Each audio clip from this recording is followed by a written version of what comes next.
Olá, turma do quinto ano.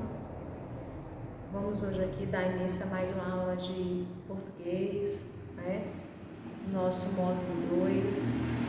Vamos acompanhar as nossas correções, vamos assistir as videoaulas, né? Vamos cada dia mais reforçar os nossos conteúdos, reforçar, né, tudo que a gente está vendo, tirar nossas dúvidas, porque a gente aprende com os nossos erros, né?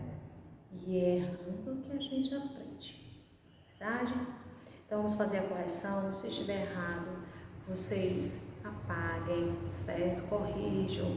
Se for pessoal, aí já deixa a sua opinião, não tem problema.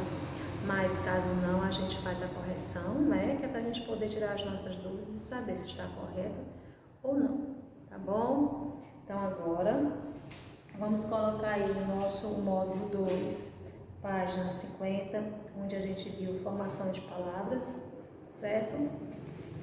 A gente viu palavras primitivas e palavras derivadas, palavras primitivas, que são aquelas que dão origem a outra palavra, e palavras derivadas são aquelas que é originada já na base daquela que já existe, tá bom? Por exemplo, se eu colocar aqui a palavra livro, certo? Livraria. Pronto. Livro é primitivo, ó. Ela forma outra palavra. E derivado, livraria, ela é formada a partir de outra. Certo? Palavras primitivas, palavras derivadas. Primitiva forma outra palavra. E derivado é formado a partir dessa outra. Certo? Então vamos aqui fazer a nossa correção, que foi da página 50 até a página 52. Certo? Vamos aqui, ó. 50, página 53. Na página 50 diz o seguinte: leia as palavras a seguir: bananeira, mangueira e goiaba. As palavras acima foram formadas com base nas palavras apresentadas a seguir. Pinte as palavras abaixo utilizando as cores. Então vamos lá. Se mangueira lá está amarelo, então manga você vai pintar de amarelo. Se goiaba está vermelho, né, goiabeira, então você vai pintar goiaba vermelho.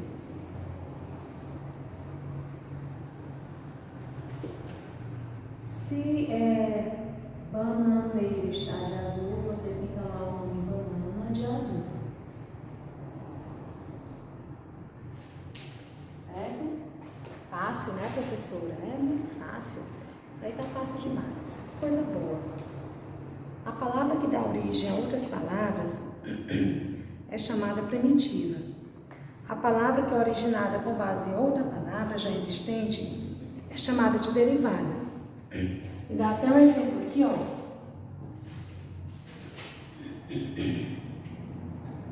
A palavra chuva. Temos aí a palavra chuva. Temos aqui a palavra chuva, que é uma palavra primitiva. E a gente pode formar várias palavras com ela, né? Ó, chuvisco, chuveiro, chuvarada. Certo? Várias palavras a gente pode formar com essa palavra aí, certo? Na segunda questão, ele pede o seguinte: leia a seguir duas palavras derivadas. Temos aí infeliz e perigoso. Letra A. Para formar a palavra infeliz, que elemento foi acrescentado à palavra feliz? Que foi colocado aí na palavra infeliz, né? Para poder ser diferente da palavra feliz. O que foi colocado? O elemento. Então você colocou na segunda questão. Letra A. O elemento in. Certo? Pronto. O elemento in. Na B, o elemento acrescentado à palavra infeliz expressa ideia de repetição ou negação? Né? Você acha que expressa o quê? Repetição ou negação, a palavra infeliz? Negação, né? Então você vai lá na letra B e marca lá, ó. Negação, certo? Na letra C, para formar a palavra perigoso, que elemento foi acrescentado à palavra perigo? Para formar a palavra perigoso, foi colocado o quê? O elemento oso. Certo? O elemento oso. Então, ele diz até o seguinte, que a derivação pode ocorrer pelo emprego de elementos tanto no início quanto no final da palavra. Quando o elemento é incluído no início da palavra, é chamado de prefixo, por caso de infeliz, né? Que foi acrescentado um in. Então, esse in aí é prefixo. E quando é incluído no final da palavra, é chamado de sufixo. No caso da palavra perigoso, né? Perigo foi acrescentado oso. Aí a gente chama de sufixo. Então, quando o elemento vem antes da palavra, a gente diz que é o que? Prefixo. E quando vem depois da palavra, a gente diz que é sufixo, certo? Primeira, assinale com P as palavras primitivas e com D as derivadas. Então, vamos ver aqui. Fruta é primitiva ou derivada? Ela vem de uma outra palavra ou ela forma outra palavra? É? P. Então, coloquem aí, ó. Só colocar um. Fruta é o quê? Fruta, P, primitiva, né? Floricultura, derivada, porque floricultura vem de quê? De flor, certo? Fruteira, ó, derivado. Folha, primitivo. Flor, primitivo. Folhagem, derivado. Certo? Então fica essa sequência aí, tá bom? Fruta não vem de nenhuma outra palavra. Floricultura vem de flor, fruteira vem de fruta, folha não vem de nenhuma palavra, flor também não vem de nenhuma outra palavra e folhagem que vem de flor, certo? Segunda questão. Contorne os prefixos das palavras abaixo, depois ligue cada uma, né, com sentido ao que o seu prefixo expressa. Vamos aqui, colocar aqui, ó, refazer, desfazer, inválido, antipatia.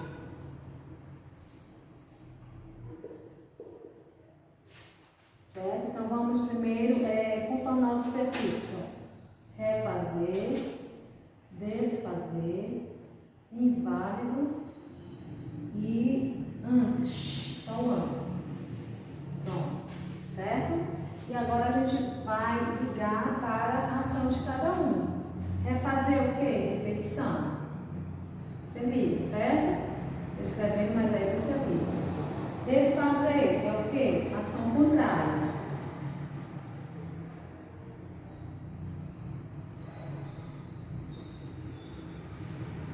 Inválido.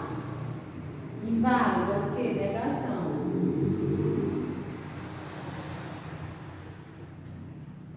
E antipatia, oposição.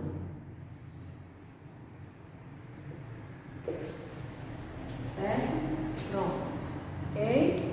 É fazer, repetição, desfazer, ação contrária, inválido, negação e antipatia, oposição. A terceira. Empregue os sufixos nas palavras abaixo para formar palavras derivadas, que indicam profissões. Então, vamos aqui. Vamos ver quais são as palavras que vão indicar profissões, certo? Primeira palavra, manobra. Fica como? Manobrista.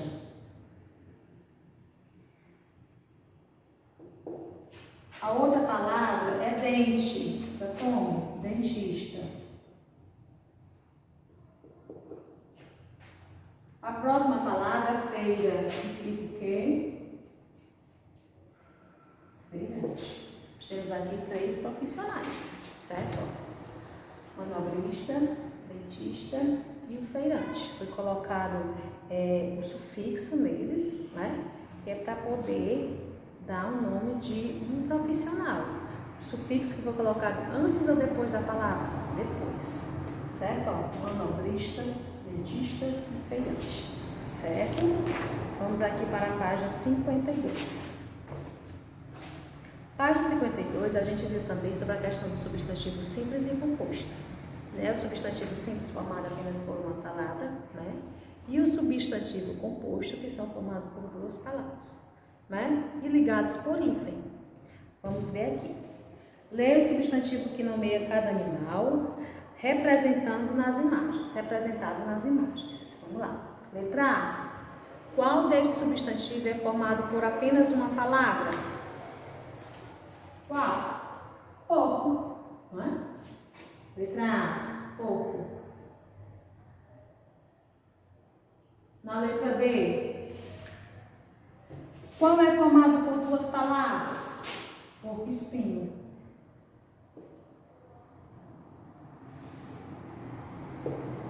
Porco espinho. Certo? Aí a gente vai completar. Substantivos simples são formados por apenas uma palavra. Já os substantivos compostos são formados por 2 ou mais palavras, ligadas ou não por hífen. Pronto. Então, essas aqui são as palavras que você coloca, certo? Nesses tracinhos aí que está nesse quadrinho amarelo, tá bom? Então, a gente vê a classificação, tá bom? Na página 53. Na página 53, a gente vai colocar, se o substantivo for simples, SS. Se ele for composto, a gente coloca o quê? SC, tá bom? Então, simples, SS, composto, SC. Se ele for formado apenas por uma palavra, a gente fala que é simples. Se ele for formado por 2 palavras, ligado ou não por hífen, a gente diz que é composto. Tá bom? Vamos aqui.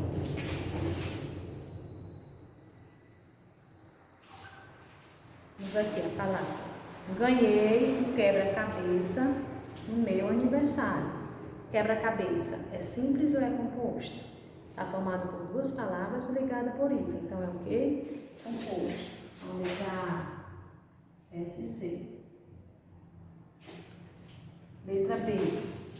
Encontrei o jogo que você me deu. Jogo é simples ou é composto? Simples. C. Aquele bate-papo com os jogadores foi muito legal. Bate-papo é o quê? Composto. D. Jamil esqueceu seu estojo na escola. Estojo é o quê? Simples. Letra E. Você viu arco-íris no céu? Arco-íris é o quê?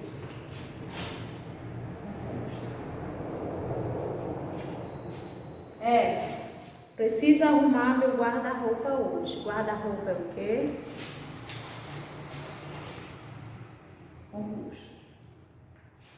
Certo? Pronto, composto.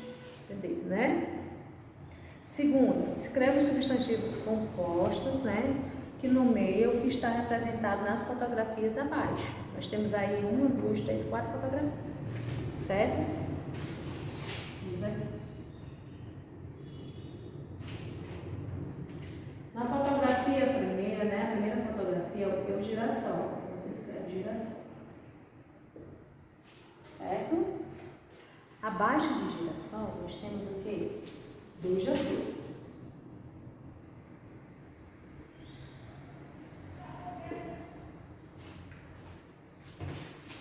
Ao lado de girassol, um guarda-chuva.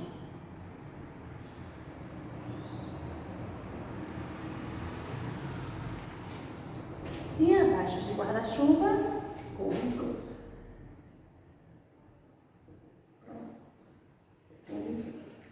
Girassol, beija-flor, guarda-chuva. Nessas aqui nós temos uma palavra que é composta e não está sendo ligada por hífen, né? Não está sendo ligada por hífen, é qual? Girassol, certo? Pronto, muito bem. Hoje, pessoal, nós vamos falar de reportagem, certo? Aqui na página que estudei, a gente vê muitas coisas que a gente já viu, né? O poema, que é um texto que trabalha a linguagem de um modo especial, é escrito em versos, organizado em estrofes e pode ou não apresentar rimas. O poema narrativo, que é um texto que narra uma história em versos, com personagens, narrador, tempo, espaço. Geralmente, ele é mais extenso que os outros poemas e também pode apresentar rimas. Variedades linguísticas geográficas, né? Diferente uso de algumas palavras e expressões da nossa língua, conforme a região, são chamadas variedades linguísticas geográficas. Vimos a palavra primitiva, né? Que dá origem a outras palavras, e as derivadas, que é originada de uma já existente. Prefixo e sufixo, né? Aquele elemento que é colocado antes, prefixo, colocado depois sufixo. Substantivos simples e substantivos compostos, certo? Hoje nós vamos fazer, né? Vocês vão ler a atividade, a reportagem da página 60 até a página 62, certo? Vocês vão ler uma reportagem. E o que é essa reportagem? Essa reportagem é um texto jornalístico que informa sobre um assunto específico, certo? Sobre um determinado assunto. Ela pode ser escrita oral e apresentar falas ou depoimentos de especialistas, a fim de comprovar os fatos apresentados, tá certo? Então, vocês vão ver aqui, ó, tá bom? Vocês vão ver primeiro aqui, ó, a abertura desse capítulo, né? Culturas singulares no Brasil plural, certo? Aí vocês vão aqui abrir na página 60, onde vai dar início a essa reportagem, tá bom? A reportagem que você vai ler agora apresenta informações sobre como vivem alguns povos indígenas no Brasil, certo? Atualmente vivem alguns povos indígenas no Brasil, como é que eles vivem, tá certo? O que você sabe sobre os povos indígenas, né? O que você já sabe de informações sobre os indígenas, né? O que você aprendeu com os indígenas? Que culturas é que eles trouxeram para a gente, né? De alimentação, de danças, né? De ações que eles trouxeram para nós. Você acha que existe diferença entre o modo de vida dos indígenas dos dias atuais e dos que viviam antigamente? Será que os indígenas que viviam antigamente, né? Os que vivem hoje, eles vivem do mesmo jeito? Sim ou não? Por que eles modificaram ou não modificaram? Né? Será que eles ainda andam do mesmo jeito, né? Será que eles ainda possuem os mesmos rituais, né? As mesmas danças, a questão da religiosidade? É isso que você vai descobrir aqui nesse texto, né? Porque, ó, como vivem os índios hoje, certo? Por toda parte, mistureba e nas cidades, certo? Aqui a gente vai ter o título e vários subtítulos, certo? De acordo com essa reportagem aqui, tá certo? É nessa reportagem aqui que vocês vão também conhecer a cultura, né, desses outros povos, porque existem vários tipos de indígenas, né? Eles, cada qual tem a sua cultura, né? Os nomes já são diferentes, mas cada qual possui, né, a sua cultura, tá certo? Aí vocês vão ver, que é para vocês poderem responder da página 63 até a página 65, né? E na página 65 nós temos até aqui, ó, a mudança na vida dos indígenas, certo? Onde diz assim, ó, quando chegaram ao Brasil, os europeus impuseram a cultura europeia aos indígenas, modificando a cultura, as tradições e o modo de viver desses povos. A estimativa era de que, na época da chegada do europeu às terras brasileiras, havia um total de 6 milhões de indígenas, mas as doenças transmitidas pelos conquistadores e o extermínio dessa população acarretou na redução dos indígenas. E na sua fuga para lugares distantes desse território, o número de indígenas, segundo a FUNAI, diminuiu para cerca de 900 mil. Por isso, o dia 19 de abril é o dia da reflexão, de pensarmos na história dessa população, que faz parte da história brasileira, e do quanto eles sofreram após a chegada dos brancos nessas terras, na sua luta ainda hoje para manter as tradições e raízes, certo? Então, você vai resolver essas páginas da 63 até a página 65. E na próxima aula a gente corrige, tá bom? Então fiquem com Deus.